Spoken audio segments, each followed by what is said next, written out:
नमस्कार, आप देख रहे हैं यूपी टीवी न्यूज और मैं हूं आपके साथ ज्योति कन्नौजिया। आइए नजर डालते हैं खबर की ओर। अखिलेश यादव ने कहा, पुलिस को अगर प्रदेश में किसी ने बर्बाद किया है तो भारतीय जनता पार्टी ने। जिले के धार्मिक नगरी नैमिषारण्य में सपा के 2 दिवसीय कार्यकर्ता प्रशिक्षण शिविर का वृहद स्तर पर शुक्रवार को ही शंखनाद हो चुका है, जिसे शनिवार को उत्तर प्रदेश के पूर्व मुख्यमंत्री अखिलेश यादव ने संबोधित कर धार दे दी। प्रशिक्षण शिविर को संबोधित करते हुए अखिलेश ने भाजपा सरकार पर जमकर हमला बोला। इस दौरान उन्होंने हर एक बात पर भाजपा को आड़े हाथों लेते हुए उस पर तीखे प्रहार किए। कार्यकर्ता प्रशिक्षण शिविर में आए हजारों लोगों की भीड़ देखकर अखिलेश स्वयं गदगद नजर आए।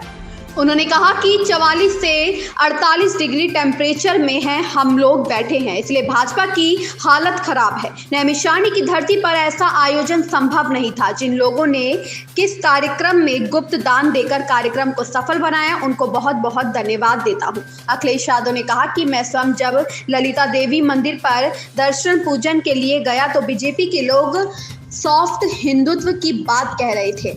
सॉफ्ट हिंदुत्व पर चुप्पी तोड़ते हुए अखिलेश यादव ने कहा कि सॉफ्ट तो हम पहले से थे, लेकिन अब हार्ड होने की जरूरत है। वहीं आवारा मवेशी पर तंज करते हुए अखिलेश यादव ने कहा कि भारतीय जनता पार्टी के सांड सड़क पर ट्रैफिक व्यवस्था देख रहे हैं। हर दिन सांड के हमले से कोई ना कोई मारा जा रहा है। सीतापुर में सांड से मरने वालों की लंबी सूची है। अभी महमूदाबाद में ही बुजुर्ग को सांड ने पटक कर मार डाला था। उन्होंने कहा कि अगर समाजवादी सरकार बनेगी तो सांड की टक्कर से अगर किसी किसान की जान चली जाएगी तो उसे 5 लाख रुपए की आर्थिक मदद दी जाएगी। उधर उड़ीसा रेल हादसे पर तंज कसते हुए अखिलेश यादव ने कहा कि बीजेपी की ट्रिपल इंजन की सरकार है, इसलिए हम मांग करते हैं कि शहर में मरने वालों को 5 लाख रुपए की आर्थिक सहायता दे।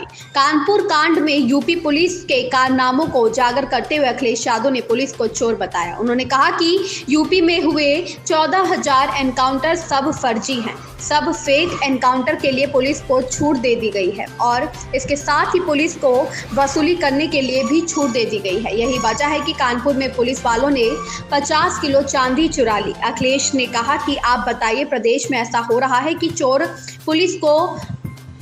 पुलिस पकड़ने के लिए गई थी। उन्होंने कहा कि पुलिस को अगर प्रदेश में किसी ने बर्बाद किया है तो भारतीय जनता पार्टी ने, फेक एनकाउंटर किया है तो भारतीय जनता पार्टी ने। फेक एनकाउंटर की जांच कराकर दोषी पुलिसकर्मियों के खिलाफ कार्यवाही करने का काम समाजवादी पार्टी की सरकार करेगी। लखनऊ न्यायालय में हुई जिला हत्याकांड पर अखिलेश यादव ने कहा कि इतनी महंगी रिवॉल्वर कहां से आ रही होगी। अखिलेश यादव ने शिविर को संबोधित करते हुए कहा कि बीजेपी के लोग अपना टिफिन खोलकर खा रहे हैं, लेकिन टिफिन में खाने का मजा तभी है जब दूसरे का टिफिन खाया जाए। दूसरे का टिफिन खाने की तैयारी समाजवादी पार्टी के लोग नैमिषारण्य में कर रहे हैं। मीडिया पर निशाना साधते हुए अखिलेश यादव ने कहा कि टिफिन वाली बीजेपी की संस्कृति हर जगह पहुंच गई है। बता दें कि शुक्रवार से आयोजित इस कार्यकर्ता प्रशिक्षण शिविर में कल राम गोपाल यादव व शिवपाल यादव सहित तमाम पदाधिकारियों ने शिरकत कर कार्यक्रम को संबोधित किया था। उन्होंने जानकारी दी। लोक जागरण कार्यक्रम, लोक जागरण सम्मेलन इसलिए जरूरी है कि हमारा ग्रास रूट कार्यकर्ता ये जाने कि जनता के सामने क्या चुनौतियां हैं और भारतीय जनता पार्टी किस तरीके से लगातार झूठ बोल करके, गुमराह करके और समय समय पे गलत प्रोपेगेंडा करके वोट हथियाने का काम कर रहे हैं। जो वादे उन्होंने किए वो आज पूरे नहीं हैं। $1 ट्रिलियन इकोनॉमी का सपना दिखाया, जमीन पर क्या है? इतने एमओयू किए, एमओयू जमीन पर कितने हैं? आपने कहा बेरोजगारी दर ये है, कितने नौजवानों को नौकरी दी आपने? चरम सीमा पर महंगाई है, चरम सीमा पर बेरोजगारी है। आप सपने तो दिखा रहे हैं, लेकिन आखिरकार आप कर क्या रहे हैं जनता के लिए? सांड से मर रहे लोग, फेक इनकाउंटर से लोगों की जान ले रहे हो आप, एक्सीडेंट से मर रहे हैं, कोई मदद नहीं मिल रही, पुलिस कस्टडी में लोग मर रहे हैं, कचहरी में हत्या हो रही है, जेल में हत्या हो रही है, प्रेस के लोगों को बीच में कोई हत्यारा करके हत्या कर दे रहा है। तो आखिरकार उत्तर प्रदेश क्या हो रहा है?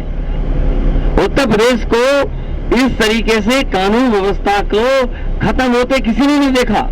सोचो अखबार, टीवी, प्रतिष्ठित चैनल चोर पुलिस कहें यूपी की पुलिस को? यूपी की पुलिस को चोर पुलिस कहें और समाजवादी पार्टी के नेताओं पे आप झूठे मुकदमे लगाएं? ये कहां की राजनीति है?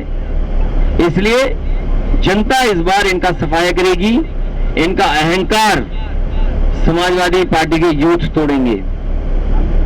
असुर क्यों कहते हैं आप भारतीय जनता पार्टी? नहीं, हमने भारतीय जनता पार्टी नहीं कहा, हम तो ये कह रहे हैं कि यहाँ पर मान्यता ये है, ये पौराणिक धरती है, नैमिषारण्य बड़ी पवित्र स्थान है। यहाँ कहा जाता है कि असुरों का खात्मा हो गया था और यहाँ असुर भी किसी तरह का कोई भी अटैक नहीं कर सकते। नए जमाने के हिसाब से कहें अंग्रेजी में अटैक, तो जिसका सुर खराब वो असुर, इसमें गलत क्या बात है? नहीं नहीं, हमें कोई संकोच नहीं है, जो अपने आप को माने वो बोले। हमने तो नहीं कहा किसी दल के बारे में। का एक ट्वीट हुआ है समाजवादी पार्टी, वो समाजवादी पार्टी मीडिया सेल भी कुछ कर रही है, ट्वीट वो भी पढ़ लो। क्योंकि वो लगातार समाजवादी पार्टी को बदलाव 11 तारीख को की शादी है किसकी? अध्यक्ष जी, मान लिया जाए कि अब पूरी तरह से सॉफ्ट की तरफ समाजवादी पार्टी जा रही है। ये तो छोटी बधाई है, और भी बधाइयां मिलनी चाहिए थी। जैसे कि हार्ड आपने बोला, सॉफ्ट हिंदुत्व अब हार्ड बनने की वजह से, क्या ये संदेश क्या है, ये किसका है? मैंने उदाहरण दिया कि किन्नर समाज की आपने टिकट का उनका रिजल्ट बदल दिया। किन्नर समाज ने लाठी उठाई, आंदोलन किया, पुलिस को घेरा, अधिकारियों को घेरा, उसका रिजल्ट बदल गया। तो इसलिए जरूरी है कि आपको राजनीति में हार्ड स्टेप लेना पड़ेगा। कौन सी होगी?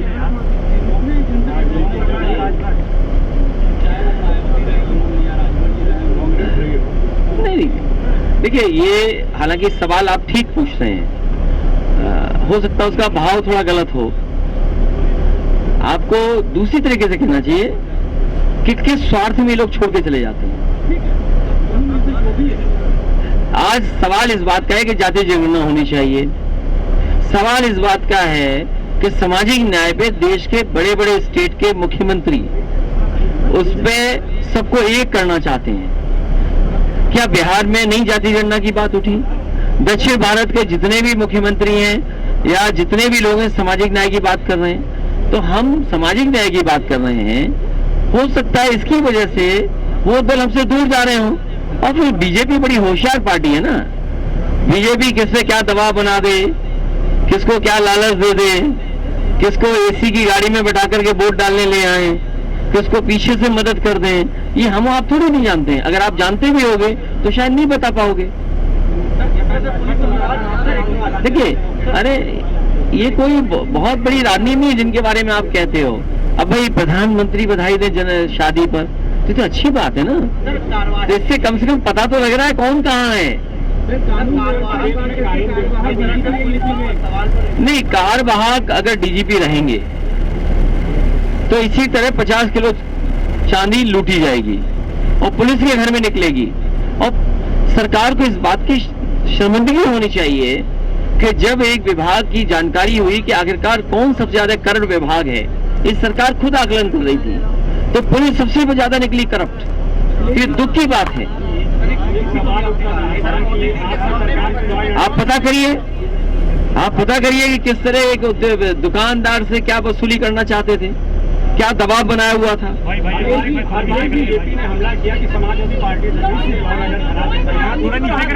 देखिए,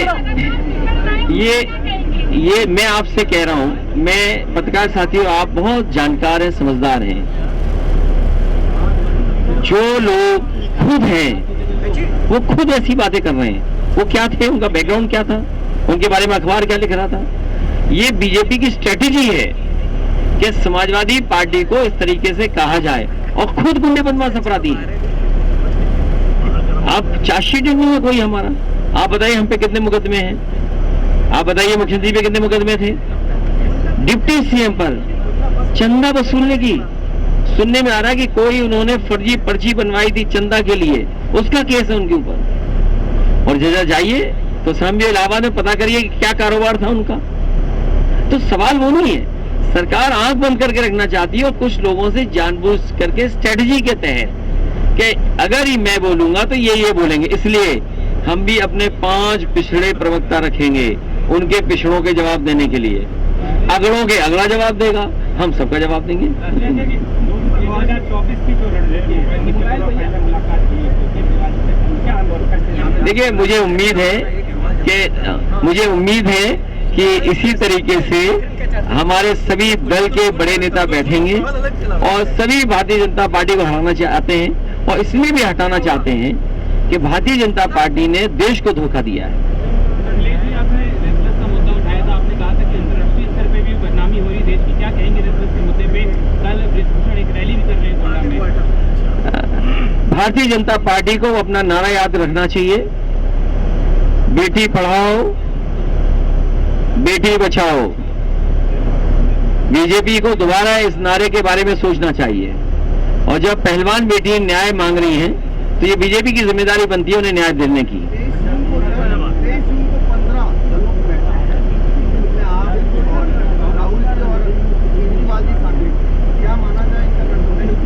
क्योंकि आदरणीय नीतीश कुमार जी, तेजस्वी जी कई मौकों पर हम लोगों से मिले हैं और अब उन्होंने ही बुलाई है मीटिंग, और देश के सभी मुख्यमंत्री कभी कभी आपस में एक दूसरे से मिले हैं और अलग अलग चर्चाएं हुई हैं।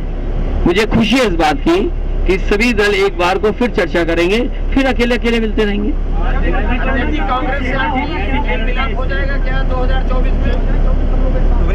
नहीं, एक साथ भी आएंगे या कोई रणनीति ऐसी भी होगी कि कैसे मुकाबला करें बीजेपी का, तो वो रणनीति क्या होगी कि क्योंकि चुनाव शुरू हो रहा है और हो गया है शुरू, इसलिए रणनीति आज ही बनानी पड़ेगी। तो मैं समझता हूँ 23 के बाद या लगातार इस तरह की बैठकों के बाद कोई न कोई रणनीति तय हो जाएगी। क्योंकि अगर इधर इतने दल हैं तो बीजेपी क्यों भूल जा रही? हमारे पत्रकार साथी ने सही सवाल पूछा, सोचो गठबंधन के लिए शादी की मुबारकबाद हो रही है, जोड़ा कहीं बन रहा है, जोड़ा कहीं बनाना चाहते हैं। कार्यकर्ता आ रहे हैं, कार्यकर्ता जान रहे हैं, कम से कम जो हमारे लीडर्स हैं, मान लीजिए राष्ट्रीय प्रमुख महासचिव, उन्होंने बात रखी, लालजी वर्मा जी कई बार के मिनिस्टर, कई अनुभव उनके पास, उन्होंने बात रखी, इंद्रजीत सरोज जी ने, रामअचल राजभर जी ने, बीबी पांडे वाइस चांसलर रहे हैं, उदय प्रताप जी राज्यसभा लोकसभा अंतर्राष्ट्रीय कवि हैं, उन्होंने भी बात रखी, हम लोग भी अपनी बात कह के जा रहे हैं। तो कार्यकर्ता कहीं ना कहीं उन बातों को लिखता है, आकलन करता है, और उसके बाद वो हमारी यही कोशिश होगी कि वो कार्यकर्ता गांव और गरीब को समझाएं।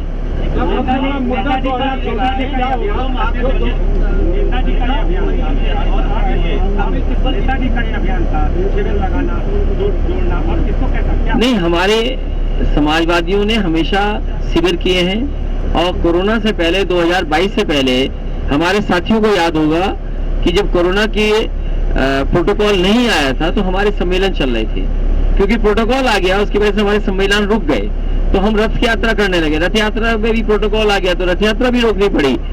तो ये इसीलिए हम लोग जब तक जनता में नहीं जाएंगे, उनको हम समझाएंगे नहीं कि चुनौतियां क्या हैं, तब तक बीजेपी से मुकाबला नहीं कर पाएंगे।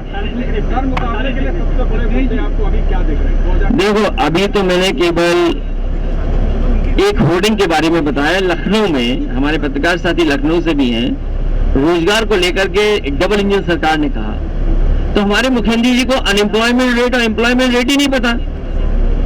जिस मुख्यमंत्री को अनएम्प्लॉयमेंट रेट और एम्प्लॉयमेंट रेट न पता हो, उससे क्या उम्मीद करोगे नौकरी रोजगार की? और जिन्होंने इन्वेस्टमेंट मीट की होंगी और इन्वेस्टर्स को ढूंढने के लिए अधिकारी घूम रहे हो, क्या उम्मीद करोगे कि उत्तर प्रदेश में इंडस्ट्री आएगी? और फिर G20 का सपना दिखा रहे हो, आपके सड़कों पे सांड मार रहे हैं। आप G20 वालों को बताओगे कि उत्तर प्रदेश में अब तक हजारों लोगों की जान जा चुकी है सांडों से? क्या G20 या इन्वेस्टर मीट या इस तरह के लोग आएंगे? आप कचहरी में हत्या हो जाए, खुलेआम प्रेस में बैठ करके हत्या हो जाए, गवाह की हत्या हो जाए, जिसपे आरोप था उसकी हत्या हो जाए, फेक इनकाउंटर कर दें किसी के बेटे का, ये कहाँ का है कानून? क्या आप नहीं महसूस करते हो कि फेक इनकाउंटर हो रहे हैं? आप जानते हैं, लेकिन हिम्मत जुटानी पड़ती है बोलने के लिए। अखिलेश जी, ओम प्रकाश राजभर ने कहा कि अखिलेश यादव का रथ जो है कोई काम नहीं करेगा। कई जिनके फेक इनकाउंटर हुए हैं उन्होंने दरखास्तें नेशनल ह्यूमन राइट कमीशन को दी हैं, कोर्ट में दी हैं, कोर्ट में न्याय के लिए मांग की है, तो उन पैरवियों को आगे बढ़ाएगी समाजवादी सरकार। अखिलेश जी, ओम प्रकाश राजभर ने कहा कि अखिलेश यादव का रथ यात्रा कोई काम नहीं करेगा। क्या चीज? ओम प्रकाश राजभर ने कहा कि अखिलेश यादव का रथ यात्रा जो है कोई काम नहीं करेगा। अरे भाई, हमारी लड़ाई सांड वालों से है, तुम कहाँ घूम रहे हो यार? राजभर से नहीं है। अरे भाई, सांड वालों से लड़ाई है, जिन्होंने सांड खुले छोड़े हैं सड़कों पर। राजभर आपके पुराने साथी जिन्हें हमारी लड़ाई उनसे है जिन्हें अनएम्प्लॉयमेंट रेट और एम्प्लॉयमेंट रेट के बारे में नहीं पता। पुराने साथी हमें उससे लड़ाई है जिन्होंने हर सूट टाई वाले से MOU करा लिया, और अगर आप टाई पहने गए होते सूट पहन के तो आपसे भी MOU करा लेते।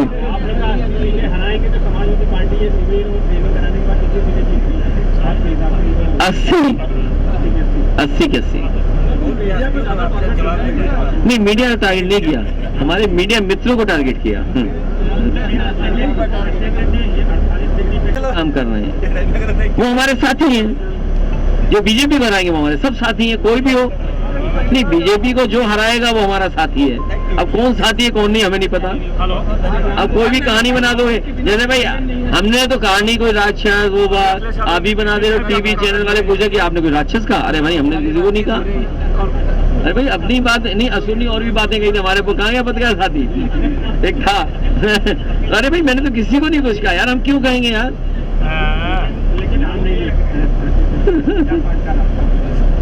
अरे यार, तुम्हें पता ही नहीं है, बीजेपी वालों को भी नहीं पता। आप ऐसा करो ना, मेरी मत मानो, मैं जब चला जाऊं तो सीतापुर के पत्रकारों से पूछ लेना, इनकी भी मत मानना, किसी पंडित जी से अलग से पूछ लेना। और आपको मैं जानकारी दे दूं, शायद नहीं होगी आपको जानकारी, नाथ संप्रदाय के कर्नाटक के बहुत बड़े स्वामी हैं, उन्होंने इंजीनियरिंग की है, हमने इंजीनियरिंग की, ये रिश्ता है हमारा उनका। नाथ संप्रदाय समझ गए होंगे, उनका कितना सहयोग हमने किया।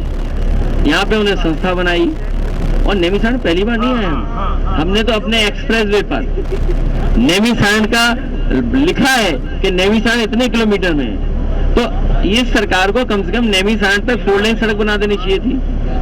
तो सवाल इस तरह भी हो सकता था कि नेमिसारण्य का नाम हमने लिखा दिया, हमारी सरकार नहीं बनी। इस बीजेपी को एक्सप्रेस वे से नेमिसारण्य के लिए 4 लेन बनानी चाहिए थी। अगर नहीं बना रहे हैं तो हम यहाँ के श्रद्धालुओं को, साधु संतों को और पंडे और सबों को कह के जा रहे हैं सीतापुर जिले को कि एक्सप्रेस वे से आगरा लखनऊ एक्सप्रेस वे पे जहां हमने होर्डिंग लगाई थी वहीं से सीधा नेमिसारण्य सीतापुर जोड़ देंगे। इस खबर में फिलहाल इतना ही, बने रहें UP TV न्यूज के साथ।